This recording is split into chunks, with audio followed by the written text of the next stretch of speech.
Hello, everybody. Welcome to MLB Network Podcast. I'm Harold Reynolds, and we are celebrating Willie Mays' 93rd birthday. So I had to go way back in my Wayback Machine and go, who would know Willie when I first got to know Willie? And yes, that is today's guest. That is Chili Davis. Yes, Charles Chili Davis, the slugger himself. What's up, Chill? Harold, how you doing, man? How you doing? Good, man. Hey, I'm so excited to talk to you, not just about Willie. You got so many stories, but I'm going to open it up with this. I'm at Instruction League. It's like 1982 or 83 or something like that, and you're out in center field, and Willie's working with you. I'm being a center fielder. I'm not going to kill the story. Yes, people, he played center field. We'll come back to that in a second. But we get out there in Scottsdale, and we see Willie Mays and Chili Davis, and we just started sprinting out there. Me, Alvin Davis, Darnell Coles, all the guys. Willie Mays, you gotta be kidding me. And you were out there working with him playing center field, man. That was my first recollection. Do you remember any of that time with Willie? Oh, loved it. You know, I was really fortunate as a rookie, as a young player, being able to play with the guys that I played with, you know. Not Willie. Willie was one, but, you know, we had Willie that came to spring training. McCovey came to spring training. Marichal. I mean, a lot of the old Giant greats came to spring training, and they were there at least 2/3 of the spring. Yeah. You know, and Willie would be there every morning. And you know how Willie is, man. Willie is fun. He's boisterous, you know, always jiving around with you, you know. And, you know, I had to give him respect because I was in such awe. But I was a catcher, as you know. Yeah, I was going to say, Chili was a catcher, drafted as a catcher in 77, 11th round. And then you came through the Giants system. How did the conversion to outfield, how did that come about playing center? Well, it happened two ways. One way, when I got to Cedar Rapids, Iowa, my first year in spring training, I came in March when the big league spring training started, minor league spring training started. I wasn't supposed to make any team. Actually, I was supposed to be on a team when we broke spring training, and then when the short season started, they're going to ship me out to the short season out in Great Falls, Montana, which is where all the June draft players go, you know? Mm-hmm. That's why they call it the short season. Right, anyway, right. So I went to Cedar Rapids, Iowa, and we had a catcher on our team, George Terrassa. And he was our fourth round pick. And he was supposed to catch every day. And so, you know, I DH'd or whatever, caught once in a while. Then he got a foul ball off a bat, hit him right on the cup, and did something to that manly part of him, and it required surgery. Oh, wow. And he was out for a while. So I got the catching duties, you know, so I got to catch the whole year. Our manager was Jack Mull. He was an ex-catcher in the minor leagues. So I was like his project, you know? Yeah. You know, he came in and were you a good catcher? Could you have made it to the big leagues as a catcher? I had a good arm. My blocking skills needed some work, and that's what we worked on a lot. I had a really good arm, called a good game from what I understood. But anyway, you know, Jack used to look at me and go, hey, you see those fingers right there? They're dangerous. You put the wrong one down, we lose a ball game. So I'm going to check with you after every inning, and I'm going to question why you call certain pitches in certain counts. And you better not make it up because I don't want you back there guessing. And, you know, I was a late bloomer in baseball, you know, from Jamaica. I started playing baseball at 14. So I started late. I'm in pro ball at 17, you know? Yeah. So I didn't know a lot of things, you know? And so anyway, George got hurt and I caught every day. He came back from the surgery and his dad was some big neurosurgeon and George wasn't playing every day. And I guess his dad called the organization and said, hey, you know what? My son did not sign to sit the bench. He's going to catch. So that's when they started platooning me, catcher, outfield. I hated the outfield, Harold. back then. Yeah. He was so boring, man. You stand out there from being behind the plate where you're in the action every day, Right. every pitch, So I did it, and I caught through Double-A. Made the big league team after Double-A in 1981. Went to spring training, got invited to spring training, and Joe Morgan, Enos Cabell, Larry Hernan, Jack Clark, Darrell Evans, Billy North is there. Billy North is our center fielder. Wow. And you know how the first part of spring training, you're just going through the practice, Yeah. And after you run sprints from either the third base line, the second base, or the first base line through second base. So we're running sprints. And, I was stealing 30 bags in the minor leagues. So Billy is in my group, and I'm running, and I'm going, come on, Billy, come on, man. Come on, you can't run. You can't run. And Billy looks at me, and he goes, kid, you think you can run, huh? And, all the veterans now, Jack, I got 100 on the kid. Joe, I got 100 on Penn. All these guys are betting now. So Joe went down to second base. I dropped my arm. You take off. Oh, you guys raced? We're racing, and I beat him. And you beat him? I beat him, and he cried, you jumped the gun. And so we ran again, and everybody's arguing for their money. No, the kid beat him, man. Give him my money, So anyway, what happened, I didn't realize that Frank Robinson, my manager, and Don Buford was sitting in the dugout watching this. Mm-hmm. So the next day I come in the clubhouse, I got my brand new Mizuno catcher's glove. I'm pounding it, and he goes, come here, kid. He goes, stop pounding that glove. He goes, matter of fact, get rid of it. There's no chance you're ever going to catch for this organization. So now I'm thinking I did something wrong. Right. So I looked at him. He goes, I saw what happened yesterday. You outran my fastest player. He goes, I'm not putting that speed behind the plate. You come out here every morning at 8:30, and you and Buford are going to be out in the outfield. So, boom. All of a sudden, I'm out there working with Don Buford in the outfield, and it was great. I enjoyed it. He was awesome. The drills, the stuff, made it fun. Mm-hmm. And all of a sudden, boom, here comes Willie Mays. Here comes Say Hey. And he comes out there in uniform one day with a glove.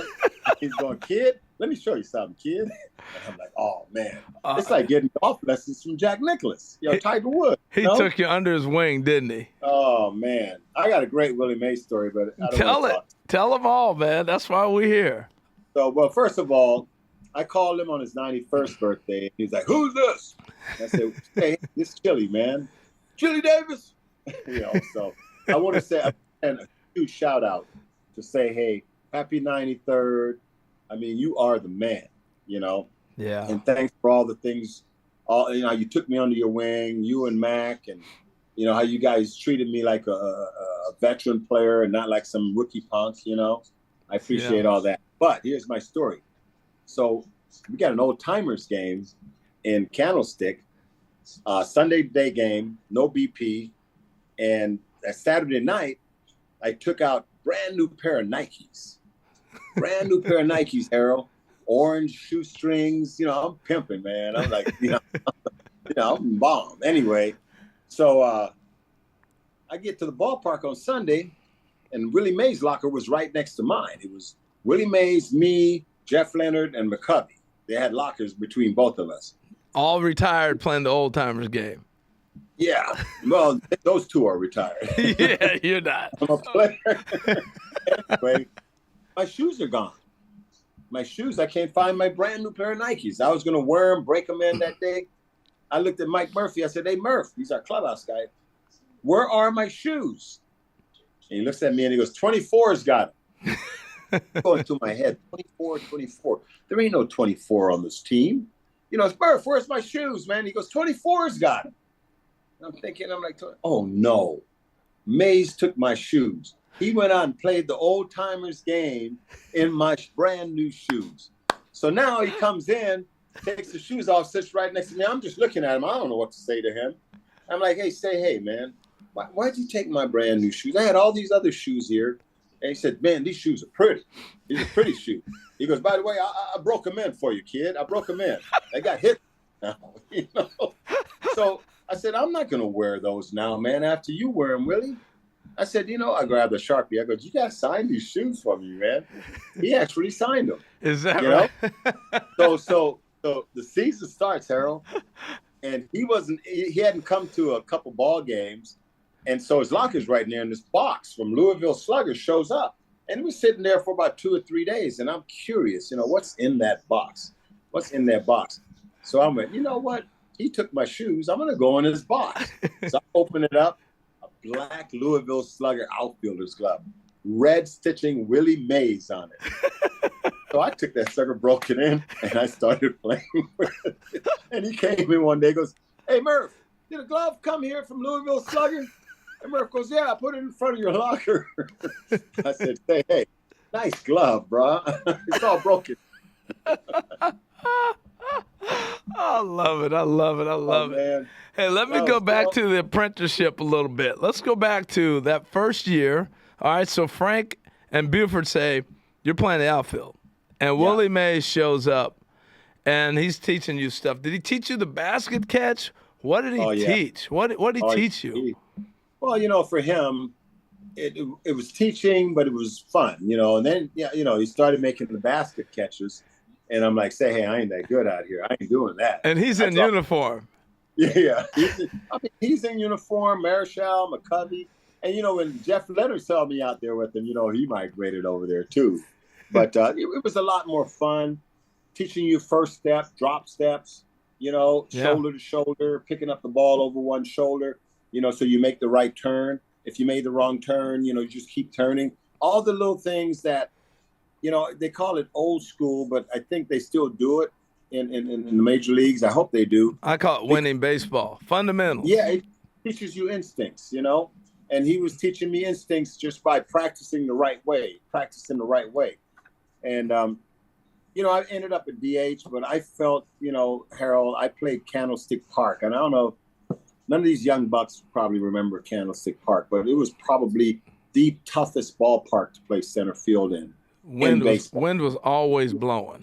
Oh, the wind would shoot in out of left field, come blow straight in, swirl around in center field, and shoot out of right field.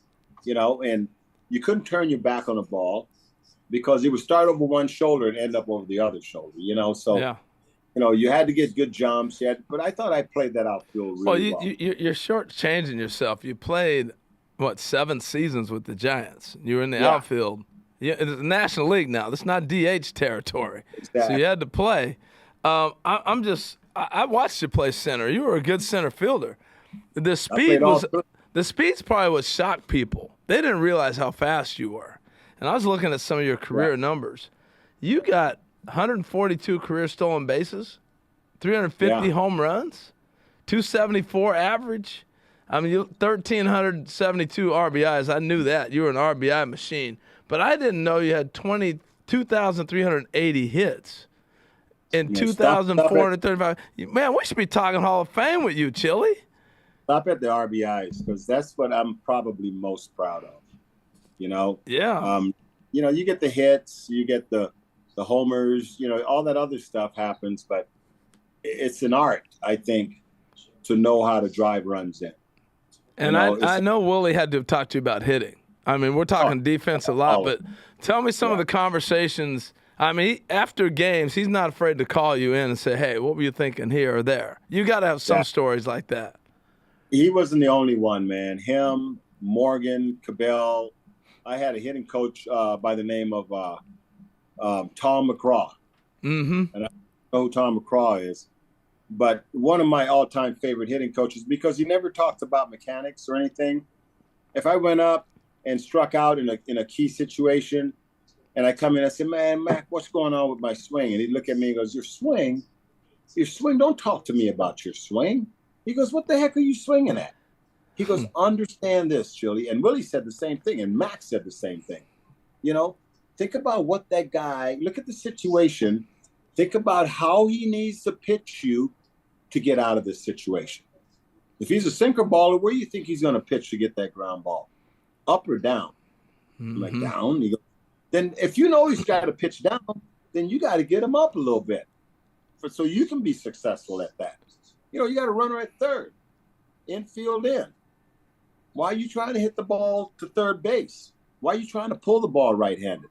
No, get a pitch, look out over, work the big part of the field. Try to drive him into the big part of the field. A lot of holes to the big part of the field. And if you miss it, a low fly ball gets the runner in. The ground ball up the middle gets the runner in. You know? Yeah. I mean, back then it was all situational. You know, it was all situational hitting, drills. I mean, you know, outfield, playing the outfield. Hit your cutoff man. If you missed your cutoff man back then, I mean, the looks Frank Robinson would give you. And then I got Stay on me in the locker room, Frank on me in the dugout. You know what I mean? But, you know, guys explained to you, like Joe and Enos and those guys said, Larry Herndon, hey, kid, it's not about how many runners you throw out. It's how many runners you stop from trying to score. You got to learn how to stop them. You want the third base coach going, whoa, hold it. Because if they keep challenging you, that arm is going to be dead in a couple of years because you're going to be trying to throw everybody out. You know? Yeah. You don't want to. So the little lessons that they taught kind of sank in and made sense, you know, and that's the way I learned how to play the game. It wasn't about, hey, I got a great arm. I miss every cutoff man. The guy that hit the base hit is now at second, maybe third base. He's in scoring position again. No, I can throw a guy out. But if Harold Reynolds is my cutoff, I'm the right fielder. I could throw it right at your head or a little bit over your head. And if I got a good arm, it'll one hop, boom. Catcher gets a nice play with. He can catch it on a good hop and make a good play. Yeah. When I short hop catcher, I'm putting him in danger. If I try to throw it all the way and don't get it there, you know, he's short hopping trying to pick it and make the tag at the same time. Back in those days, you'd get crushed at home plate. You don't do that anymore. But. No, they don't hit him, but you used to hit some catchers. I've seen that happen. You weren't afraid of contact. Well, I avoided too. One of my favorite stories, Chili, people asked me about you, and I said, he played on a team in Minnesota. Him, Dan Gladden, Kirby Puckett, you guys came in hard. And I remember you hit me one time, and I looked for you. And then we were teammates. I told you. I said, Chili, I looked for you for 7 years. I was going to get you. I'm looking for you for 7 years. I'm sorry, man. I tell that story, too. And it wasn't you that caused me to do that. And you had a little shortstop. I think his name was Schwartz or something like that. A-Rod or somebody was hurt. And this guy, I forgot his name. Schaefer. Yeah, Schaefer playing short. And they tried to pick me at second, and he went back to the drop bag and dropped his knee on my fingers. And I'll never remember, you guys had the glove over your mouth and you were bickering, and I looked at both of you and I said, okay, that's the way you want to play? Now it's war. Okay? Yeah. Now I'm not trying to hurt anybody, but I'm coming in hard, you know, every time. And it just, unfortunately, you were the guy there. You know, and I came in hard. And in fact, I remember you got up and you looked at me. You go, "That's dirty. You can't play like that." Sorry, I warned you. You know, I'm like a rattlesnake. I warned you before I bit you. I love it. You know, you mentioned all these veteran guys: Joe Morgan, Enos Cabell, obviously Willie being in the locker room, things like that. The lessons that you learn by playing. And those conversations. And you said, man, I was lucky to be around those kind of guys. You know, just the importance of being able to pass those lessons on. I think we're missing that in the game today a little bit. Yeah, there's not many veterans, you know, around in the game, even as coaches, guys that played in the big league. You know what I mean?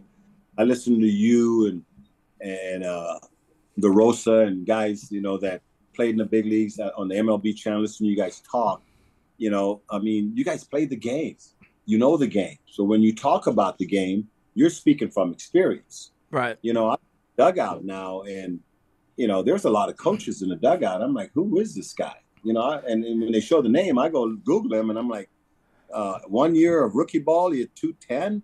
And he's a hitting coach? Oh, yeah, okay. Yeah, he's going to teach these guys a lot. How can you teach me how to hit in the big leagues when you've never hit in the big leagues? That's tough. Let me ask you a question, Harold. I bought a brand new Porsche, you know, manual. I don't know how to drive it. I come to you, Harold, you've never driven a man car, Right. but you're going to teach me how to drive that car when you don't even know how to do it. I'm sorry, I'm not saying that because you're a good player or you played in the big leagues that you're going to be a really good coach, because I coach. Coaching is patience, the ability to listen first before you talk, because I'm not coaching me, but I need to coach the players I have, the Pete Alonsos, the Michael Confortos, the Jeff McNeils, the Coco Crisp. And in order for me to be a good coach with them, I need to know where they're trying to get to, what works for them, what things feel like to them. They got to tell me. I got to learn about them. And then from my experience, then I can put together, or we can put together a plan in how we're going to accomplish the things that they're trying to accomplish. And, there's more than one way to skin a cat. They might have been trying it this way, this way, this way. And I'm like, okay, I see what you're trying to do. How about we try this, And I'm up to listen to you, too, because you've been there. So exactly. How am I driving this run in Chile? What are they trying to do to me? Well, Here's what they're going to do to you. Well, how do you know? Because I was the 4-hitter. I was the guy that's going to drive runs in. Pete, that's what's going to happen to you. I'm telling you. You're not getting pitched the same with the bases empty as you are when somebody's on second. Exactly. I tell you a story about that, too, something like that, even with Pete Alonso. The year he hit 53 in 2019, he started off hot. And I tell you, this kid came to spring training, man. And, I thought, here's this big kid, hit 30-something homers in the minor leagues. He's got this big old swing, trying to hit everything out the yard. And I didn't really know him, so I kind of watched him work. I was impressed in how this guy worked. Line drive, left center, right center, center. He did everything that I was planning on telling him he was already doing. He came up to me and he goes, hey, Chill. And this is where Pete is. Pete will come up to you by yourself and go, hey, Chill. What does it take for me to be a good big league hitter? And I looked at him and I said, Pete, you see what you're doing right now, the way you're working right now? He goes, yeah. I said, don't stop. You keep working that way. When you stop working that way, I'm going to be the first guy to let you know. No, that ain't the way you work. I mean, he went into the season and boom, boom, boom. He had 46, 47 homers and was fighting because they were just spinning curveballs and showing that little teaser that bounced right to the plate. And the fastballs were up high, and you got, sometimes you got to let him struggle a little to learn, and he's struggling. And we were in the cage one day and Big Pete, everybody left the cage and Big Pete, I was sitting on the couch in the cage and Big Pete comes over to me and he goes, hey, Chill. Can I ask you a question? And I said, what you got, Big Pete? And he goes, how do I get to 50 homers? And I'm like, 50 homers?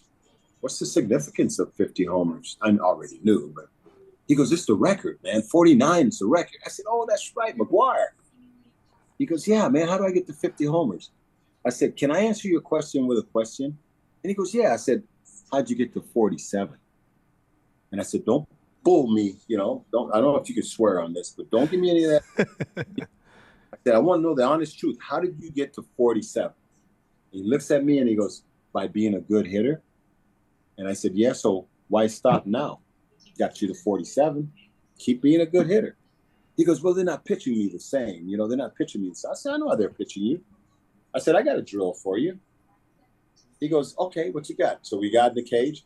I looked at Tom Slater. I said, Slate, put the machine on curveballs. So he put it on and he threw like a 80-mile-an-hour curveball bit. And I'm like, no. I want more like a 70-mile hanger strike, Yeah.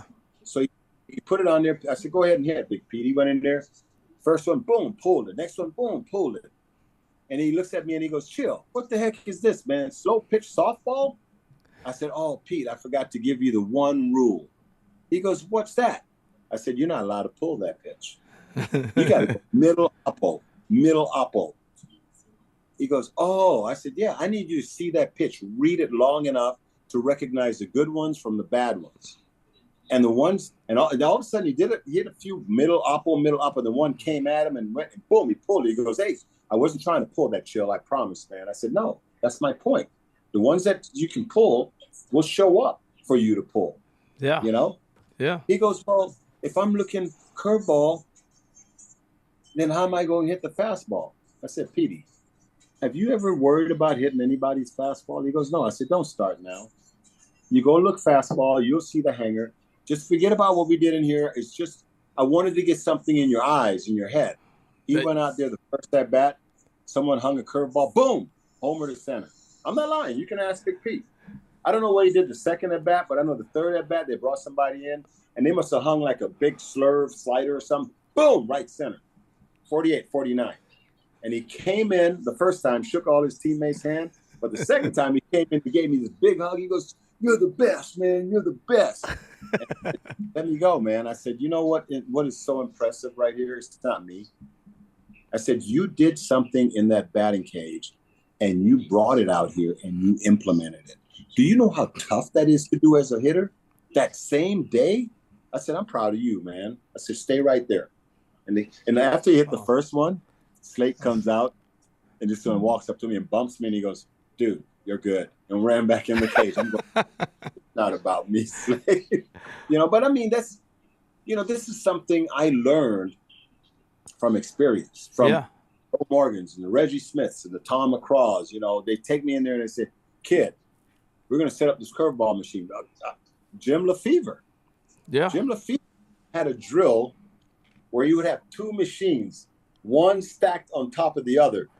The lower one was fastball and the upper one was curveball. And he would stand there with two balls and you would know which one's coming and you'd have to make the adjustment, Yeah.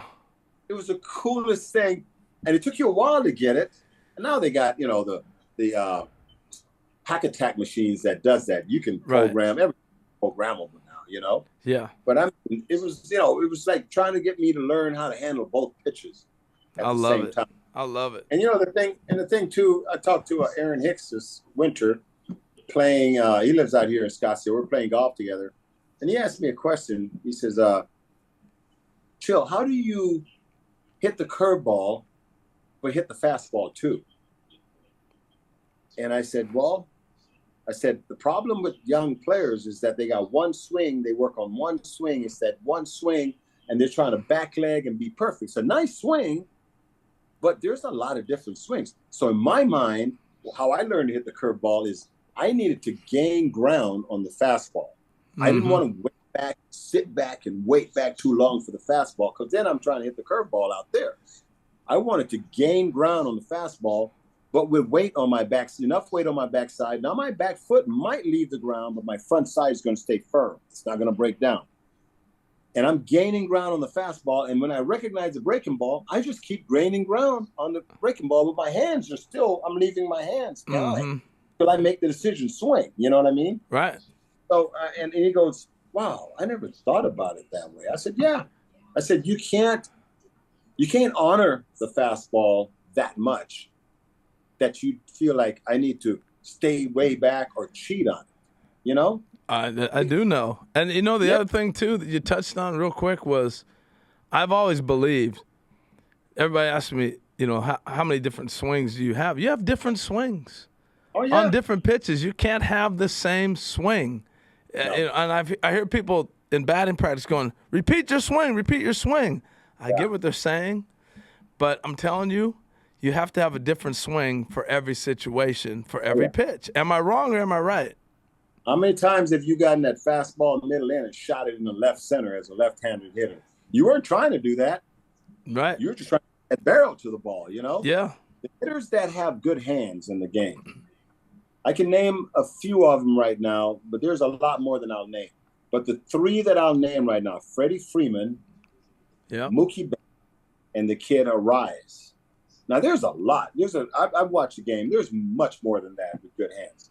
The hitters that don't have good hands are the ones that struggle.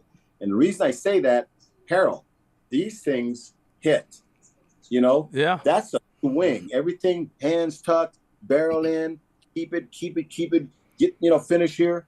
No, that's a swing. I want to create whip in my swing. Yep. Whip. In Spanish, it's called latigo. I need to create whip. When I start my move starts with my hands staying compact. And now when I get ready to fire, bam, boom. Barrels fly. See, we used to talk about bat speed all the time, right? You never hear that anymore. Mm-hmm. Launch angle. Yeah. Launch angle. exit good. velocity. You know what? I didn't. If they measured me for exit velocity in RBI situations, my exit velocity probably would have been like 80, because I didn't want to hit the ball too hard. Because if I hit the ball one hop to the right field, he had a good arm. Third base coach goes, hold it, hold it, hold it, hold it. Or to the left fielder, hold it. I wanted that little lazy line drive that the outfielder had to come in, run 5, 6, 7 steps to come and get, or go move from left to right. Because now the third base coach is going, keep going. And that's your ribby, you know? Yeah. Yeah. No, I always talk about, these guys don't like to hit on the field. But you want to know what swing created a hit. Mm-hmm. I hit this pitch, and that's where the ball landed. I get it. You process it. Hey, I want to move on real quick. I want to ask one other thing here. So I'm thinking about when I was in Baltimore. I'll start it this way. I started off scuffling, and one day it's an off day. It's April, mid-April. I'm going to the cage. I'm going to go hit. Off day, I go down to the stadium, Camden Yards, and Jim Palmer, who's our broadcaster, the Hall of Fame pitcher, is in there. And he comes over to my locker. He says, hey, can we talk for a second? I said, yeah, what's up, Jim? And he goes, you're getting yourself out. He goes, I'm trying to walk you. He goes, you're swinging at everything. You don't have anything to prove. I was a free agent, had gone to Baltimore. He goes, you're getting yourself out. And I went, wow. He goes, I'd never throw you a strike. He goes, try to take 1 time 2-0 instead of swinging every time. See the ball a little bit. And it changed my whole season having a conversation with Jim Palmer. So we're celebrating Willie Mays' birthday, and that's why we're talking. Was there a conversation with Willie when he said, Chili, what do you think about, son? Do you ever have any of those conversations with him? I know you had Joe Morgan and you had all these older guys, but maybe in that same vein, you had to have some conversation. Lots of conversations, including who the toughest pitcher was that he had to face. And I don't remember who that was, but how did you beat him? And he, this guy, he had that little movement on his ball. And, I said, if I hit it here, I'm going to hit a ground ball. So I waited for him to get the ball up. He would throw me that 2-0 curveball all the time. So 2-0, I would leave the fast. I mean, he would say stuff, Roger Craig, God rest his soul, he was a Dodger pitcher. And, took over the Giants as a manager. He started talking about, when he was on the mound, how he thought, how much of a bulldog he was. And, I got Say Hey here and McCovey over here. And then I looked at him and goes, hey, how'd you guys hit this guy? And Mac goes, you see those seats up in right center field? But no, I mean, talk to pitchers. I was playing golf with a guy the other day. Who was I playing with? Mike Moore. Jay Bell, Mike Moore, and Steve Jones. Remember Steve Jones won the U.S. Open? Yeah. Played golf with 3 guys the other day, and Mike Moore and I were talking. And I said, a lot of my really good baseball friends are pitchers. David Cohn, Brett Saberhagen, Chuck Finley, Mark Langston, Pettit, Roger, Boomer, Wells. I mean, a lot of our pitchers. Why? Well, partially because I was a catcher, so I had to get to know my pitchers. But mostly, I wanted to hear their viewpoint of me. Scotty Sanderson was a great. Mike Krukow taught me so much about hitting by just talking to me about hitting, from a pitcher's perspective. Yeah. So, sometimes as a hitter, you need to understand the guy, your opponent. It's not always about you. And I'll give you 2 quick stories here, Harold. Jeff McNeil, very good hitter with the Mets. Love the kid. He first couple of years in the game, a little pouty, when he doesn't get a hit. I mean, this kid could be hitting 343, 350, and he makes one out and he's mad. He goes sit in the tunnel. Kind of, and he wasn't selfish. I don't want to pull him off that way. He was just mad at himself. He was so mad at himself. And, the teammates, your teammates sit there and look at you and go, man, I sure wish I was hitting 343. Yeah, exactly. That's Kirby Puckett stuff. How you doing, Puck? Scuffling, man. I'm struggling. Hitting 360. Yeah. So that was McNeil. And so I'm like, I kind of understand this kid because I was the same way. All the stuff you've done in the past is done. It's about now. What am I doing now? So I walk down in the hallway and I look at him and I go, Mac, I know why you're mad. He looks at me and goes, why am I mad? I said, I'll tell you right now why you're mad. You're mad because you know you're better than that pitcher out there. You know you are. And you know he didn't get you out. You know you got yourself out. Why did you get yourself out? Because you know you're better than him and you're so anxious to beat him that you're not allowing him to beat himself. You're swinging at what he wants you to swing at. You know, I mean, hey, you're a fastball hitter. He's flipping that stuff up there. He's running. He doesn't want to pitch to you. Go up there, look middle in, give him the out of third. I said, don't give him half the plate. I said, the only time you give up half of anything is in a divorce. So don't give him half the plate. Give him a third. Okay? And he goes up there. Coco Crisp in Oakland. We're facing a lefty that night. Kurt Young's throwing BP to the starters. Coco comes up to me and he goes, man, I'm not seeing the ball, Chill, from left-handers, man. I'm not picking up the ball real good on my right side. And he goes, Kurt Young ain't going to do it for me right now, man. You got anything I can do? At the same time, Malone, what's Malone's name? Little lefty. You got me with that one. Paul. He pitched for Washington. He pitched for the A's. He pitched for a few teams. A little crafty lefty. But he was with us. He was walking to the bullpen, Harold, to throw a bullpen. And I looked at him and I said, Coco, forget BP. You see Malone going down there? Go stand in on his bullpen. You will and act like you're hitting. Load up to hit everything. Because now he's not lobbing it up there like Kurt Young. He's throwing fastballs, changeups, curveballs, everything you're going to see tonight. Yeah. And he went down there and he came back like 5 minutes later and he goes, I got it. I'm picking it up. I said, now you're picking up the release point. You know, sometimes, you know, BP, all that stuff is overrated. It is overrated. And sometimes we take too much BP. You know, sometimes we're hitting the ball good, we're swinging good, and we're waiting for that one bad swing to show up so we have something to work on. You know what I mean? Yeah, I do. You know, you go in, bang, bang, bang, you take 10 swings. I feel good. I'm out. I'm good. I don't need any more. So let's close it up with this, Chili. I'm looking at your numbers. We talked about that before. And you played center field with the Giants all those years.